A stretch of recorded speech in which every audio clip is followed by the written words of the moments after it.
Welcome back to Breslov Campus. Some insights in the Parsha of the week, Parshat Vayakhel and Pekudei. There are many topics mentioned in these Parshas here, but one of the things that come out is the shekel, the half-shekel donation by every Jew towards the Mishkan, right? And so the commandment of giving a half-shekel is also mentioned in this Parsha, Pekudei.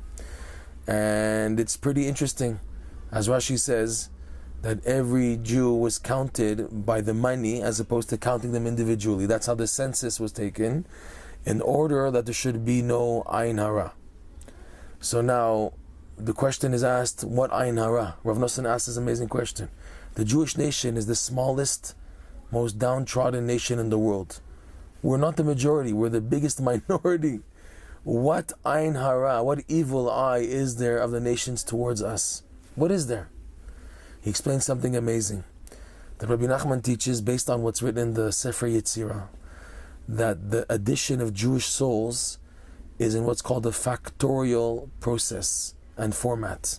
Meaning, like it says there in the Sefer Yetzirah, that you have two Jews, you have Reuven and Shimon, so there's only two possibilities of combining them. There's AB or BA. But now if you add Reuven, Shimon, and Levi, so now how many combinations are there in positioning them? It becomes 6. So it's no longer just 3 people. It's not just Reuven, Shimon, and Levi. It's a factorial multiplication which makes 6 combinations. Even though Reuven is Reuven, Shimon is Shimon, Levi is Levi, and that's it. However, a Jew changes the perspective and perception of the Jew is changed in relationship to his positioning of another Jew. We're so interrelated and connected that we can change our whole presentation depending on our spiritual or physical positioning vis-a-vis other Jews. So you can have Reuven in a certain perspective when Shimon and Levi are to his right. But if you take Reuven now and you put him to the right, and now Shimon and Levi are to his left, he changes on his presentation, perspective, everything emanating from him is totally different. So in this sense, it's like a different Reuven. So because of that, we are factorial. The Jewish people, we're factorial. We're so connected one to another that any slight change from what within us makes a totally different picture. That's how we're so connected. So in that sense, adding the Jewish people is factorial. If that's the case, when you have 10 Jewish souls together, the number is astronomical. It's already in the millions, in the billions. And when you do factorial, because it works like this, you take the sum of the previous combinations, like for example, of 2, Reuven and Shimon. So it's 2, because it's A, B, or BA. You multiply it by the new number, which is 3, and it's 6, because you do ABC, CBA, CAB, there's 6 combinations.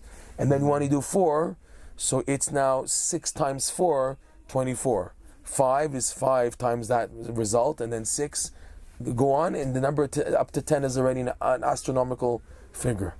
And in this sense, we are the biggest nation in the world.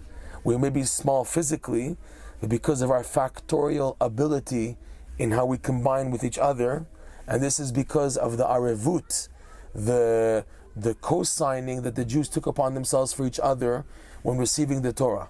That Am Yisrael took upon themselves, that we're arevim zeh lazeh. We are now responsible one for the other one.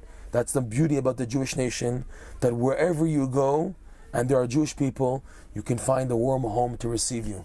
Wherever Jews are in the most far-fetched cities and villages and towns all over the world, whenever you need help, you can turn to any Jew in the world normally to help you, to be there for you, to give you support, whatever it is. That's the beauty of the Jewish people, that we're connected so much that there's this interrelationship no matter what. We don't even know the person, but the fact that we are Jews, we keep Shabbat, we keep kosher, we do the mitzvot, we have this connection one to another.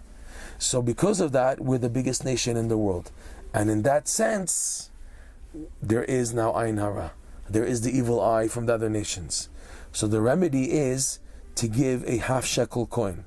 The half-shekel coin, Rav Nosson explains, is specifically half. Why didn't the Torah say, just give a shekel coin? Why trouble ourselves to get a half coin?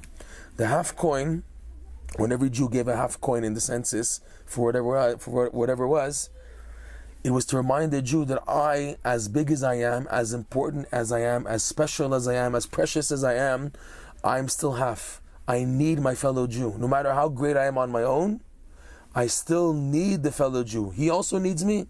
We all need each other. That's the idea of giving a half-shekel, to remind the person, as much as you are, you're still half. You're not there fully, and you need other Jewish people for your continuity, for your success, for you to advance. It requires that you have other people in the picture, other Jewish people in your life, and in this cooperation and this connection with one another, this gives us the power to be who we are. So in this sense, yes, we're the greatest nation in the world, and in this sense, yes, there is evil eye to be worried about. That is why it is a known thing, possibly, that the whole world has their eyes on the Jewish people.